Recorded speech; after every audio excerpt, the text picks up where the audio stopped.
And there we go, we are on the air. All right, folks, welcome back to another week here on, well, I guess it's been a while. Search Geeks Speak is back for 2015. For those who don't know, just due to the lack of news, we're kind of rolling the regulators news every other week, same as we'll be doing with this. We got ourselves a bit of a two-part series, I guess you could call it. We're going to be doing on content, development, content management, content strategy, content promotion, and all things content. So I don't know, guys. This has been the buzzword for a couple years now. Content. I guess content always was king, but I think it's just become more of a buzzword, Terry, because links are gone. Or well, it's got its own special marketing now, Dave. Content marketing. That's right. Yeah, we used to just call it content strategy or content. Yeah, but someone had to actually make it a new buzzword. Easier to rank that, and all that stuff. Yeah, it's much easier to rank a new term than it is to rank an existing one, right? One you make up is always the best. Yeah, you ranked #1 for that, no problem. Look, to your client, look, I ranked you #1 for, Well, it's like I've always wondered what was supposed to be the difference between article marketing and content marketing, other than the fact that there's a little bit more off-site involved in article marketing, but yeah, it gets ridiculous. Yeah, I get it. It's a buzzword. So I don't know. So I guess today we want to deal with two things. Sorry, go ahead, T. And when you look at those content marketers, remember the report we were looking at yesterday? Most of them think they're pretty bad at it too. Only 30% think they're doing an adequate job. Why do something half-assed? Not even half-assed, 1/3 assed. And if they think that, I wonder what their clients think. Yeah, really. Here's some bad money after worse. Anyway, join us today, folks, is of course Terry Van Horne, SEO Dojo, SEO Pros, and Doc Sheldon from Top Shelf Copy, for obvious reasons why we have him on. I guess let's start with the whole content audit side of things, guys. We'll go throw it at the Doc first. So, what is the point of a content audit? What is it we're trying to achieve? What is the benefit? What at the end of the day, why should someone be doing it? And what's the point of it all? Well, the content audit is basically you want to pull an inventory of everything that you have on your site, all of the content, so that you can look at the metrics and see what has done a good job for you, what has gotten a lot of attention, shares, likes, interaction, comments, whatever, and also what is not working for you. This kind of gives you a 30,000-foot view of where the holes may exist in your content inventory and where you have other content that you can perhaps repurpose, perhaps re-promote, combine it all. You got to know what you got in your toolbox before you can start building anything. So you do an audit inventory, and you start from there. Start looking at your metrics. Hopefully, you already have some metrics set up, so you have something to analyze. You go through and you look at what you had to work with, and start polishing your act from there on. So that's your first step. No, a little bit differently. What's your approach? Pardon me? Yeah, well, go ahead. So how do you do it? I start with doing a scrape with Screaming Frog, because all the titles and meta stuff, right, is all there. And plus, the good thing about it is it kind of shows you how deep those pages are in the site as well, because it does it hierarchically, right?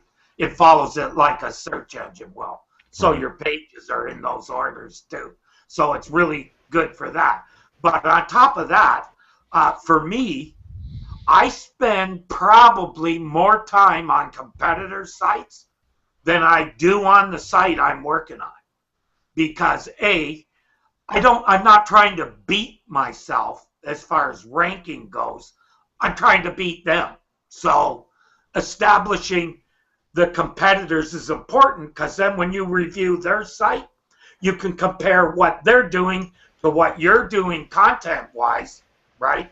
And see if you're not lacking something. You can look at what they're using on their sales pages. You can learn more by looking at your competitors than you can at your own site. All you can find on your own site are problems with your site, right? Well, but it doesn't tell you much about the market and whatnot. I always assume that the guys who are I also look at who's paying for PPC and what they have on their landing pages. All that kind of reviewing leads me to my content strategy and what I may need content-wise on the other site. You're not going to learn that by just looking at the site. Well, yeah, but Terry, I was talking about a content audit as a starting point. Yeah, you're talking about getting into building a strategy, and I agree. Yeah, looking at No, you got to have I start the strategy with a very in-depth audit. You got to. You can't do strategy without an audit. Period.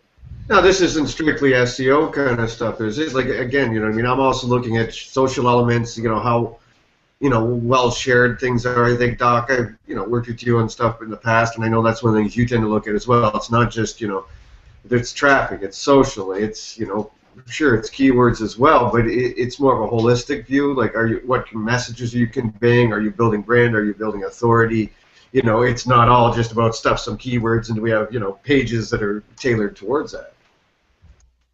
Yeah, well, the whole thing with content strategy is you want to be saying the right thing to the right people in the right time and place and in the right way. You know, you got to deliver the message that people are looking for in a way that they're going to interact with it or absorb it. So, you know, you've got to look at that. And Terry's right. You do need to be looking at the competition for opportunities and you know, find your weak points, their strong points.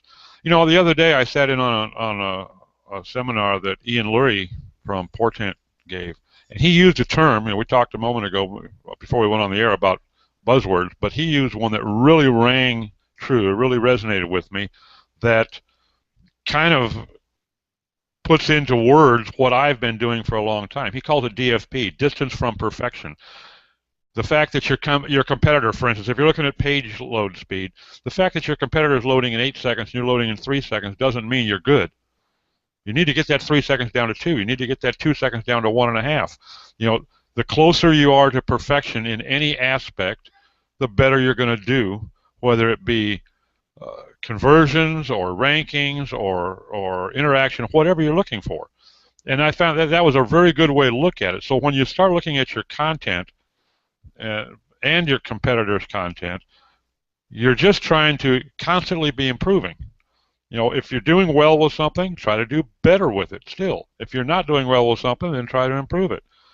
But, you know, the starting point is an audit. Find out what you have to work with. For me, that's my starting point. And then I start looking at, okay, what do I have to do? What do I need to accomplish with this content? Your CTAs are going to work into that. If social is a big portion of your promotion channel, then you need to be focusing on that. You know, it's going to vary from one site to another. Everybody's content strategy is going to be a little bit different, but they're all going to have some similarities. The bottom line is find your target and hone in on it. Do you guys categorize content? Like, you know, when I'm doing stuff like that, regardless if it's a competitor, because Terry, I do the same thing. I definitely do my competitor analysis stuff. Content's one of the things I'm looking at, but you know, I tend to look at it as far as informational pages, which of course is like your About Us pages, crap like that. I'm looking at blogs, obviously, because there's content on there. But then I'm also looking at stuff like evergreen content, which, you know, often doesn't fit into like a blog. It'll be, you know, articles or whatever it might be in the navigation. I consider that more the evergreen stuff that, you know, stands the test of time, and you build more links to that, generally speaking, because of that nature of it. And then, you know, you even got stuff like maybe how-tos, or if it's a product site, like how to use the product, how to clean the product, how to whatever. You know what I mean? Stuff that's, I guess, comes with their customer service, if you want. Do you guys, like, categorize content in an audit in ways like that? Because that's what I tend to do. Absolutely, yeah, because the way that you're going to try to optimize content is going to depend upon what search category you're looking at. You know, if it's informational versus transactional, obviously you're going to go after it an entirely different way. You know, so yeah, definitely categorize them. Terry, are you like categorizing types of content Oh, yeah, on the client site? The second tool I set up, once I have the competitors, I go into Majestic, and that gives me topics for my page, what it sees the topics of my pages, right? And the topics of the pages coming into it. So I kind of look at things that way, because of some recent patents that Google released, I'm very quick to remove non-topical content from a website now. Mm-hmm. I think that's actually a drag on your quality score. I was going to ask you guys. You have non-topic stuff. So more and more, I use Majestic for two reasons. One, it gives me topics. Two, it shows me trust and citation metrics. And there's a really good formula where you divide your trust by your citation, and you try and get a number as close to 0 as you can. Okay, so are we safe in saying that part of a content audit's also looking for dangling weak things that can be thrown in the garbage? Oh yeah, well, yeah, I think outdated stuff that's no longer relevant, or things that just don't get and how are you measuring that? You're looking at obviously links like Terry's saying, probably looking at social shares and things of that nature to qualify if a piece of content should be kept or updated or thrown out. Or just to give you an idea, I recently did a content audit, right? We're going through the website. I looked at the blog, and half the posts were off topic, right? So I said to the guy, blow all these pages, get rid of them, 410 them. So they did that. Then they did a site migration and didn't handle those 410s correctly. Boom, their rankings took a major hit when that non-topical material was back on the website.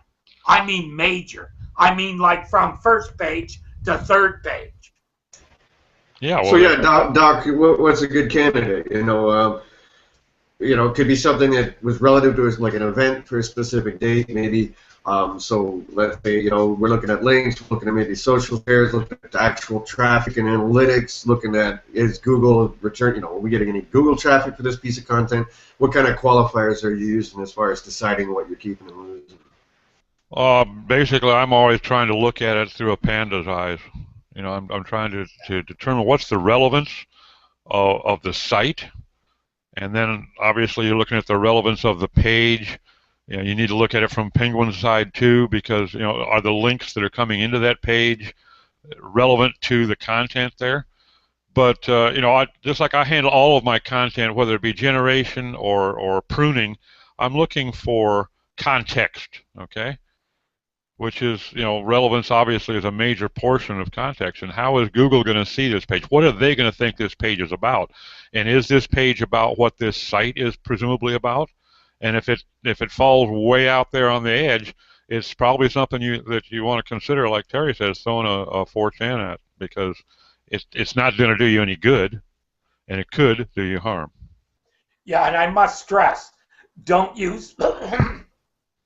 I think webmasters are very kind of mixed up in that they think a 404 and a 410, Google does the same thing with them.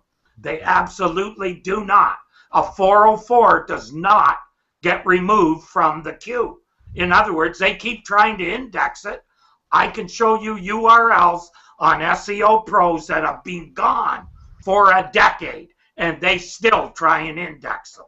Yeah, unless you go into Webmaster Tools and actually make them remove it, they're gonna stay there forever. But if you use the removal tool, you got to remember to go back 6 months later. It'll expire. Take it out again. I wonder if they ever fixed that. Why don't they just ask you, are you sure? Yep, I'm sure. Get rid of it. So yeah, do we speak of categorization? I assume, are we also categorizing, because, obviously we'll get into strategy and stuff shortly, but, you're going to have video, you're going to have images, written word, infographics, all kinds of different types. White papers, Terry, things like PDFs and things that are also considered. You know what I mean? Are you guys, I know I do to a fairly good degree. I look at the type of content as well when I'm categorizing stuff. I do, yeah. With the one exception being images. I mean, unless an image, like something like an infographic, is different. But normally images, I don't worry too much about. In terms of content auditing, I just want to see, if something has got a title and description that is totally irrelevant to the post, then I might say, you know what, that needs to be gone. But that's not. Yeah, but like a jewelry site or something. If Steve was here, you know what I mean. They do a lot on Pinterest, let's say. So images come into play as far as maybe if part of your content strategy is something like Pinterest, you got to be considering, are they getting pins? Images can actually play into it. Absolutely, yeah, I agree. I just don't happen to have dealt with any clients that leaned heavily on Pinterest. So, but yeah, I've got one right now, and funny enough, when I was doing the competitor analysis, it was probably because it's kind of a visual market, it was probably the second most external channel. Like Facebook was number one, but second was Pinterest in this market, and I noticed the success and the lean on it. Like, they weren't even, some of these competitors weren't even hardly using Twitter. You could tell they were putting their time and effort into the Pinterest avenue. So, I even found that was part of the strategy we adopted through the competitive analysis, like Terry was talking about, was that Pinterest in this market was like, okay, apparently we're going this way. So. Yeah, I believe that my competitors, if I look at the 10 top guys in a space, I'm going to get most of the good ideas out there, right? So then all you have to do is figure out how you can do it better, right? Because you don't want to do the same because, you got to have your value add to get the ranking, right? So that's a good point, though, Terry. There and make it better. That's a good point that I use a lot on the content side. You don't just try to do the same thing with better wording or making it prettier. Too many people are trying to do that. They find, hey, this competitor had a great idea. I'm going to go do that too. Well, okay, he had a great idea. Why don't you try having a great idea? Try innovating a little bit. There is a lot of innovation opportunity out there that is going totally ignored in almost every niche. And so few people are really trying to do that. Come up with a new idea. Rather than trying to catch up to your competitors and pass them, let them try to catch up. Yeah, when you look at anything that someone's done, you can figure out how to add more value to it. Sure. You just, because you've already got something there to start with, you can always figure out how can I make this more useful to the user. When I'm looking at content, I could care less about search engines, all that stuff. I'm focusing on the user and what the user is doing on that site. Because I know if I look after the user, everything else will take care of itself. You mean the search engines aren't buying a lot of your offers? Oh, yeah, they come in and buy shit every fucking day. Radical. Google gives me their credit card and says, here, T, I know you need some dough. So yeah, I guess part of our goal, when we're doing this stuff too, is building authority. Again, in the land of entities and everything we have now, we're also trying to position various entities within a company as authorities in various categorizational areas, because search engines, at least Google, tends to work in that domain a lot these days. Yeah, usually on a content audit is when I look at the site links and stuff too, right? Like, basically, for me, a content audit is when you look at everything and say, is this all working together? And do I need to improve it? So that's when I'll look at my site links and different queries to see what's in the actual search. And how does one decide if a piece of content should be dropped or rewritten and repurposed? Well, for my part, first of all, like I say, if it's irrelevant or fringe, I generally get rid of it. 410 that stuff. But sometimes you'll find, a lot of sites, particularly if they're blogging, they're going to have a half a dozen posts talking about the same thing. and sometimes they're blatant rewrites, and the search engine is going to pick up on that so quickly. Those need to be combined, but that can kind of play into repurposing. Sometimes you can take 2 or 3 posts that talk about somewhat different aspects of a particular topic. You can combine them into the 2015 comprehensive, all-inclusive, piece of content that can generate, if it was a good piece of content, or 3 or 4 different pieces of content that did generate some interest, combine them into one comprehensive piece that you've repurposed now, and you get. And picking the strongest page, or are you creating a new page and redirecting the old ones?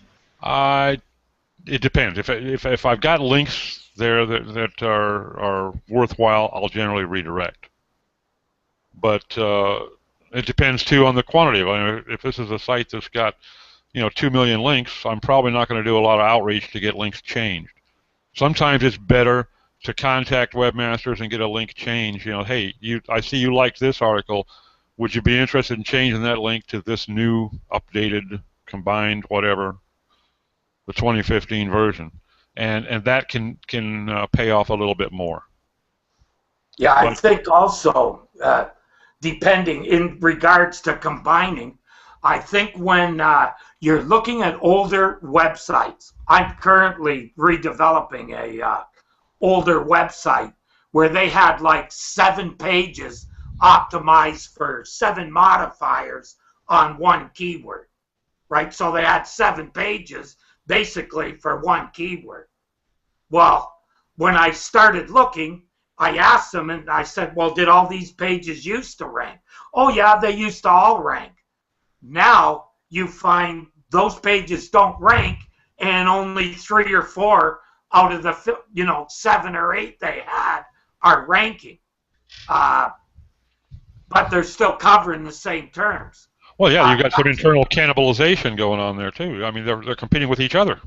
Well, I think that's a clue that you need to combine some content. Right, and using proper heading tags and stuff, you could probably capture each of those terms to a degree anyways. Yeah. And I think it's totally been lost in the SEO world that, PageRank is a formula. The more fucking links you put on the page, the lower the equity passed. It's fucking simple math, but, I get a drop-down nav with 100 fucking links in it. Covers the whole fucking page. On top of being a user fucking nightmare, you've killed all the equity on your homepage. Yep. Oh, but that is so pretty, Have a fucking menu that covers the whole fucking page. Well, and the kicker is, Terry, a lot of people, when you jump on them about that, they'll justify it by saying, well, we do it for user experience. A little irony there, you're creating a nightmare. Well, here's the other thing, right? I hear them say it, and I always ask the same thing. Well, where's your proof that people are actually clicking these links? There you go. Because I'm thinking a lot of times they're so overwhelmed, there's so much in there that they don't know what to click. Well, I've got a client that I just took on here about a month ago. Actually, he had 78 categories in his sidebar. 78. And we're talking about a site that only has about 1,200 pages. Jesus, eh? Yeah, see, I'm a fan of major topics, and then obviously once they get to that category on a site, have a second sub-nav that's just... There you go. Yeah. That's how I tend to approach it. The navigational nightmare for the user. Yeah, but, it came down to, at some point, SEOs believed that you had to have every link on the site on the homepage. or even better yet, in the footer, on every page. Yeah. Well, if they couldn't get it in the page, they put it in the footer. For any novices that may be listening, when I say even better yet, that was tongue-in-cheek. It is not better, okay? Now, before we start rolling more into the strategy kind of stuff, Doc, did you want to run through your spreadsheet a bit? Yeah. Basically, Screaming Frog is a great tool. I use it too. There's another one I use, browseo.net, that gives me a lot of information that I can I just do a lot of mine. I've never liked tools until the last year or two that I've started using them more. I've always tried to do the stuff manually, simply because I felt like then I understood what I was doing. So Let me pull up my screen here. What I do is I build my, let me know, have you got that? Yep, we got Okay. it. We're good. I'll build it in Excel. And basically what I'll do is I'll do my audit. You'll see here in this column, I've built my top nav first category, then my second level navigation, and then in the third one is just my blog posts, which are under the blog. Okay. And basically what I'm going to do is I'm going to pull up some basic information here, the URL, what's the title of the page. Sometimes the title in if you look into your meta, the title will be different from the actual H1 on the page. But if it is, I'll have them bold. And what I've done here is I've simply built live links out to Browsio because I like Browsio because I can come over here and look at some detailed information. I can see my headings, like things that aren't really necessarily part of the site audit, but a lot of them are. So I want to see how, like this particular page has 900 words in it. I can see my headings. I can see my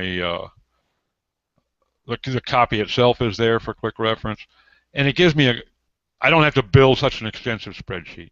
But basically, what I want to do is I want to build this hierarchical spreadsheet so I can see, does it make sense?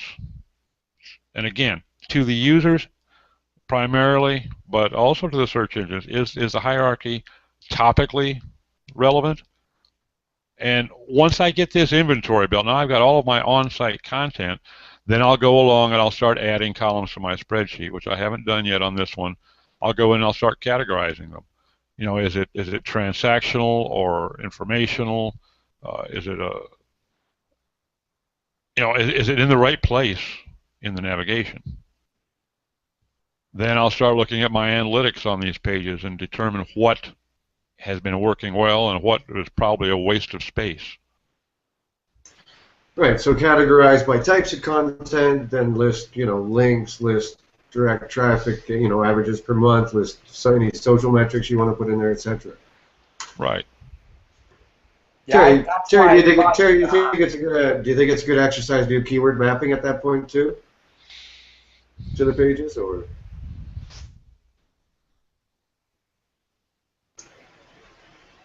Just keep in touch. I'm not, as you know, when we worked together, I left all the mapping to you. Not something that I really do much of. Because when I need that keyword map, I'm doing it at the page level. You know what I mean? I think that's where we differ a bit. I know what a page should be found for, and just keep it in my mind. Yeah, and I think I approach it a similar way. I don't worry about keyword mapping at this point. Once I start looking at combining content or generating new content, then's the time. What about like offsite content? If it's a content drop, or some people, I think when we had Mark Traphagen on, was talking about posts he'd write for Google Plus, something like that. Does that come into the content audit stage, or is that specifically on site at this point in the strategy? Do you look at off-site efforts? For me, that's more when I get to the strategy. That's when I start looking at the off-site. And I do, as part of a content, look at the incoming links and whatnot as part of the is this worth keeping test, right? So I have that information. And also, I guess I'm a little bit, I guess I've been doing this so long. When I look in Screaming Frog, that's why I love it, Doc. I don't have to use Browse SEO. I can just scroll across the page and look at the H1, the H2, all the elements that Screaming Frog gives you. I can just look at it and know if it's right? And then if I see, okay, this is shaky, I'll go to the site and have a much closer look, but only if my scan tells me there's a reason that is actually needed. Because, in the end, you end up almost every page I usually end up tweaking a bit the titles and whatnot, and look after that stuff at that point. And oftentimes you end up having to tweak a lot. Yeah. But yeah, I know, I do like. Do you look at the offsite content as part of an audit? Meaning, because you could theoretically say that any content my business is putting out anywhere is part of my intellectual assets. I don't normally look at the offsite content much in terms of a content audit. No, in terms of a site audit, absolutely. Oh, you know what, Doc? I think it is kind of important too. You know why? Because that can give you indications that maybe you need to do something you did off-site on your site as well, because it went over well off-site. Well, and that's a good point. I think that a lot of, presumably anything that we're doing off-site, we're doing to bring traffic to our site, right? But amazingly, an awful lot of people aren't doing that. They're just doing it. Maybe it's part of their branding hope. They're just trying to get their name out there. That's fine. But sometimes you'll find some really great content. Then you got to look at that offsite content and determine, okay, is this getting a lot of traffic over here because it's on the New York Times, or is it because I wrote it, or is it because it was great content? And then determine what to do with it. But normally, if you have something that's really performing off-site, it at least bears some examination. Should this be pulled into something on-site? And then, of course, you got to do it in such a way that you're not creating a similar content issue. Well, also, like you said, Terry, I think it does play more into the strategy ultimately, I guess. Your off-site work. Oh yeah. Yeah, it works with the strategy, but also as part of a content audit, you're trying to figure out what you need on the site as well. So I would look at it to see how it's doing, and is this maybe something I want to think about doing something even better along those lines on my website. Never know, Well, yeah, and that kind of touches on another aspect of content strategy. When you're looking at your analytics to see what's bringing traffic into your site, sometimes you'll find that it's coming from a particular platform or a particular piece of off-page content that will scream at you. Well, I don't have any content on this topic on my site. I haven't addressed this on page. Now, there's a real opportunity. So it helps you identify the personas you're trying to talk to. It helps you identify the topics you're trying to address, both of which you may be missing by a mile, or at least missing one whole new opportunity. Yeah. I don't know what about your guys' experience, but I've found I like to, in analytics, look at landing and exit pages. Those are the two metrics that I look at the closest. Landing page, I want to see that the duration on the site is pretty good, right? In other words, how much time they spent on the site and how many pages they looked at afterwards. That tells me, did they find what they wanted, and where did they go from here, type deal. And what purpose? I guess, Terry, what purpose that content is serving? Did they just drop in from Google for this piece of content, digest it, and leave, or did they go to others? Maybe your service offerings, or let's use the dojo. I put up a blog post. Do they go from there to the sign-up page or information about the dojo, or do they just read it and fuck off? Right. Blog post, it's usually read it and fuck off. And this kind of points to one reason that I love working with content as part of my SEO work, because the two work so hand in hand. You can't do either well without having an understanding, some working understanding of the other. It's content is such a major portion, particularly now, that you can't optimize a site without understanding how the content works for the user and how it works for the search engines. Well, yeah, and for other things, like we said earlier, like in the strategy as far as building brand, building authority, anything of that nature. And even what is the purpose of that content? Is it for a search engine, or is this something I think will do well on Facebook? Is this something I think that will do well on Pinterest or Twitter or YouTube or wherever?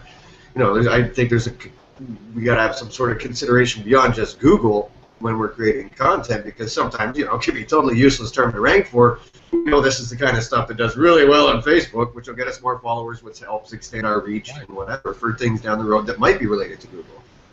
And I've even seen a couple of instances where they had some content that was, in my eyes, pretty good content, but it just didn't really generate anything for the business. So I thought, you know what? Let's move this to Facebook. And it generated a lot of traffic there. And you're not as constrained on the type of content you can tie to your business on Facebook.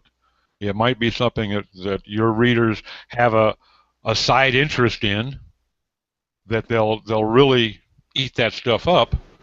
But right. I've got clients whose main demographic is housewives and stuff. So with the Facebook strategy, as far as content goes, it's not always about things that are keywords over in Facebook. I've got them posting stuff about, tips on better ways to wash clothes, take care of your kids, or whatever. That comes from the strategy of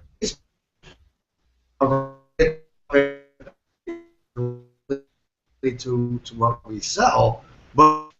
Or even, Terry, you and I have many times in the past used video to get into a search, right? Look, no video universal. Oh, okay, let's make a video, stuff it out there, and bam, your top 10 within a week. But it was back in the day, yep. It doesn't seem to work as well now.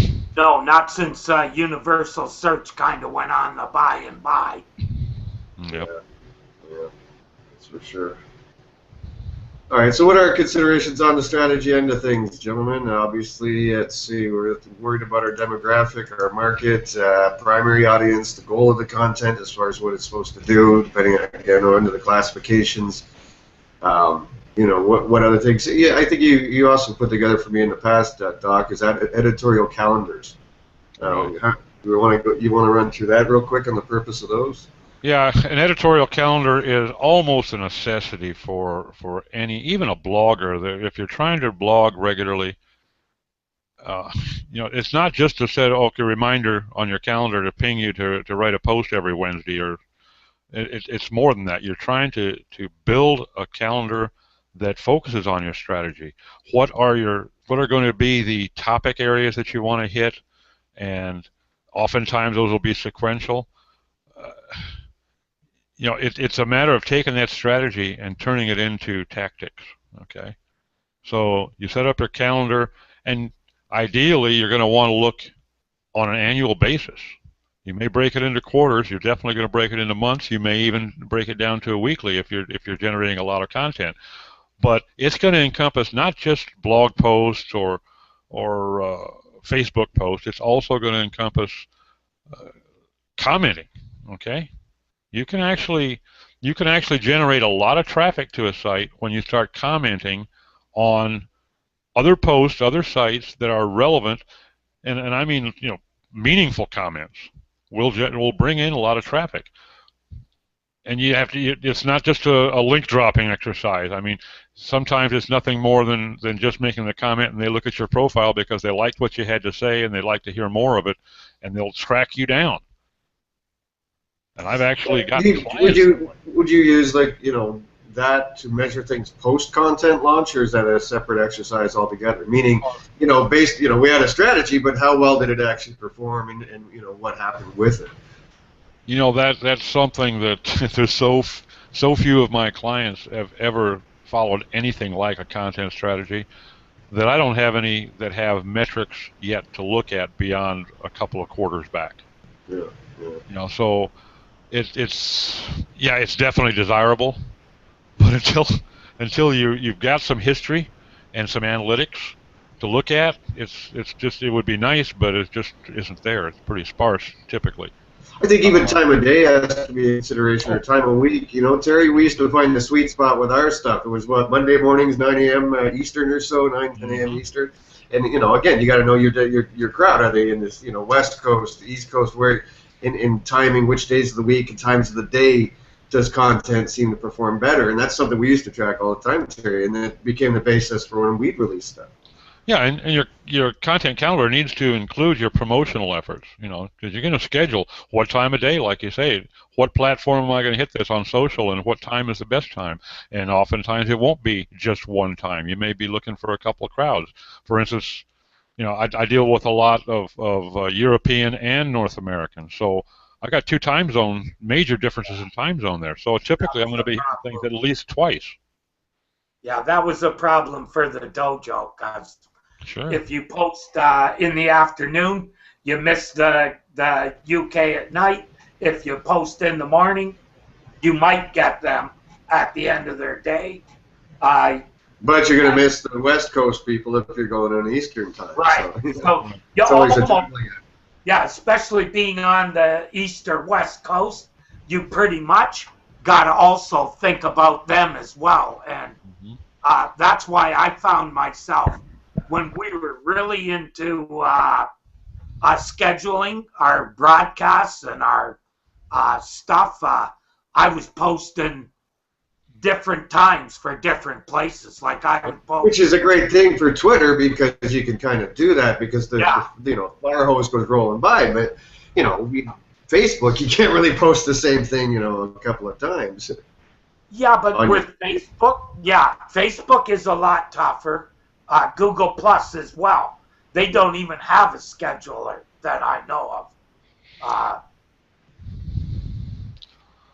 Well, Facebook, there's different channels on Facebook too. So, like for instance, you guys know I follow Gary Vaynerchuk a lot, and one of the things that he brought up a few months back that I really got intrigued by is the dark posts on Facebook.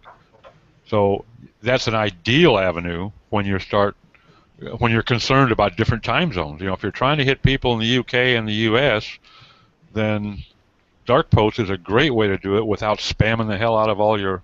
What's a dark post? Dark post is basically a paid post that doesn't show up in your stream. So you can target it. You can target it to individuals or groups. You can set up but they're extremely affordable. Let's just cut out a step and just drop the money right in the fucking toilet. Tell you what, it depends on what you're trying to do. It depends, it's not right for everybody. For Gary Vaynerchuk, but I've not seen a client yet that got anywhere near their money's worth off of Facebook. It depends. And posting on Facebook, another waste of time, unless you're willing to pay them. Well, now, especially, just as the standard posts, now that Facebook is trimmed so much, who gets to see your post? Then now it is really was it 1%? Less than 1%? I don't know. 2%. It kind of counts with 2,000 followers, and you have that seen by 45. It's like, that was a good day. Would you care to promote this post? A few people must have commented on that one. If you got 40 with 2,000, that's excellent. You've you've hit it out of the park. Anything over 4% is considered viral, right? Yeah, that's why, to me, it's a waste of time, Facebook. I like Twitter because it's really easy to do. People don't mind you broadcasting there, right? I think it's a waste of time for some sites, but I think it can be a gold mine for other sites. It all depends. Our buddy Kristen Drysdale, earlier she said, so what's the best way to game the system? And then she put up another one in the Q&A saying, so then dark post is the best way to game the system. Very good, Kristen. Our buddy John Bristosoyos, man. I can never say his fucking name. Anyways, he brought up an interesting issue as well, I think, that bears mentioning, which is UGC or comments or things of that nature, which actually have been known to screw some people as far as Panda and some other things lately. So, is that also something we should be monitoring? It's on you. Excuse me. But it's also, I guess, watching comments and UGC stuff is something to be considered, isn't it? Yeah, well, I'm going to look at that, not just for spam, but that also tells you whether people were interested in the posts, that sort of thing too, right? It's a way to kind of gauge your posts. If you're doing all this posting and no one is engaging with it, what do you think it is? I think it's a waste of time. Well, it's either a waste of time or you don't have the circulation. You're just not getting enough promotion out there.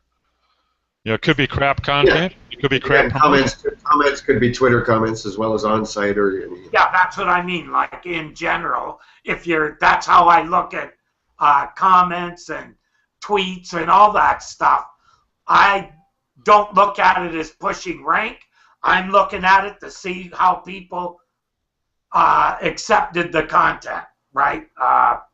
And if I got a lot of even negative commentary on a post, I'd know I want to do more of those, right? Because sometimes the old black and white approach. The old black and white approach go either positive or negative on something. Just yeah, right. Nothing. Anybody can walk the. Can walk the. I'm gonna please everybody. Yeah, no, you don't want to do that, man. You want to piss someone off. You get that conversation going on. Yeah, I want to challenge everyone's beliefs. Is what I want to do. I want to make them think. You just like pissing people off, Terry. Well, that too. that's the bonus, right? Yeah. If I piss them off too, that's a bonus. There you go. Better hanging around you too long. I'm starting to get the same way.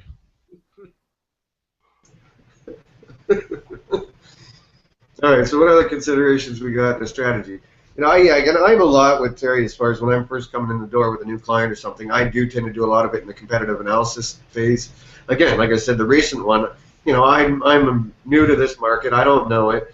And going through that process is where I realized that, yeah, Pinterest is the second biggest channel in this market. Nothing else. And some of the competitors were doing it well, some weren't. And like Terry, like you said, that became part of the strategy of using these channels, but being better at it than they were or whatever. So it's when establishing that approach to what you're gonna do. I think the competitive analysis is important because it gives you somewhere to see what's working and what's not, especially if your client's not active in that. In this case, they weren't active on Pinterest at all. So I can't really look at their strategy based upon what they're doing because they weren't doing this. But 9 out of 10 competitors were, so there's got to be something there. I think they're not doing it. 9 out of 10 can't be wrong. Can't all be wrong. There's got to be some correlation there. Yeah. Oh God, let's not get into that discussion. Those competitors caused everyone to go out. The other thing that people probably don't even think to do, I look in a site's, the competitor's site map to get how often they want people, how often they try and get search engines to index the content, because then I know how important it is to them. Interesting. That's why I never used sitemaps for years.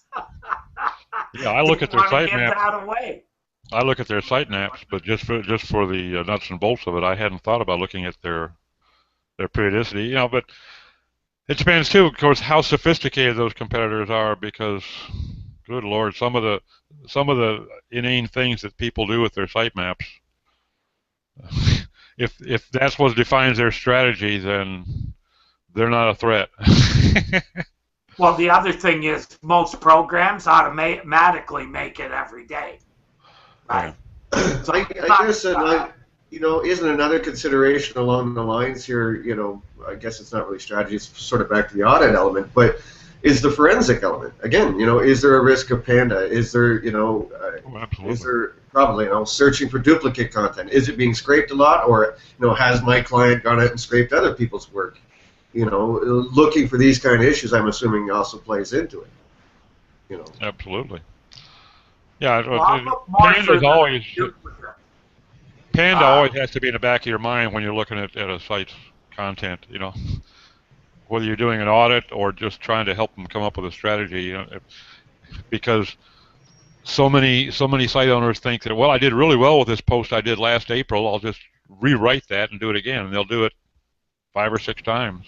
There's just a lot of overlap, I guess. Like you could even get into the concept of, again, to the page mapping stuff, Terry, is, is the content I want to be ranking for this term actually ranking for the term? Meaning, go to Google, do a site search with those keywords, and see which pages come back up in Google, and are those the correct pages that I want? If not, then you might have some internal linking problems or stuff like that.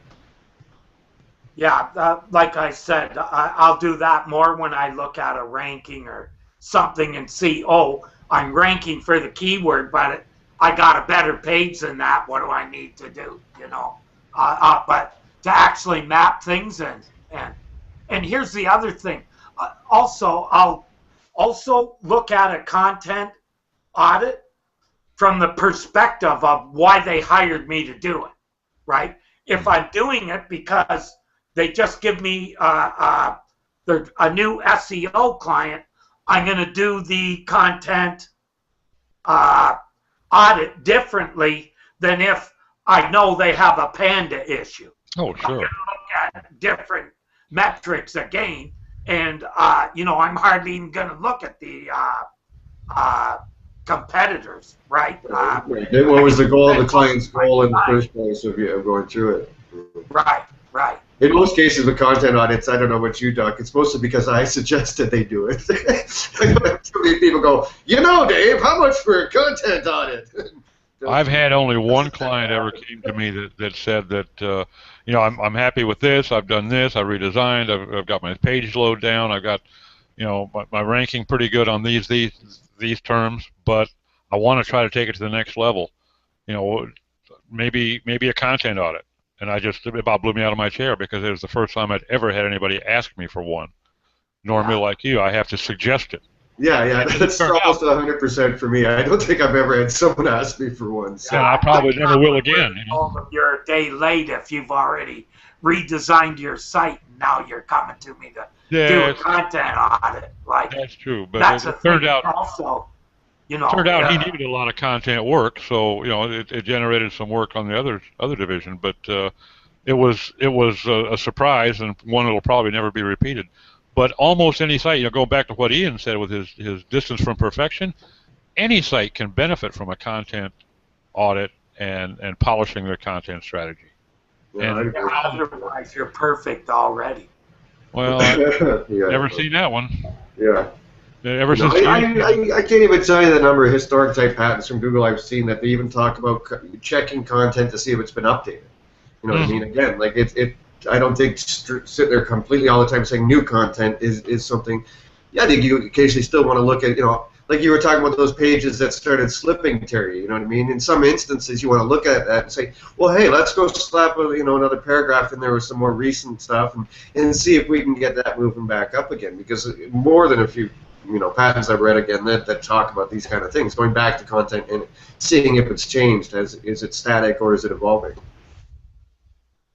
Yeah, but then you'll get that. What's the one where Google, when you start changing your pages, Google starts messing you up?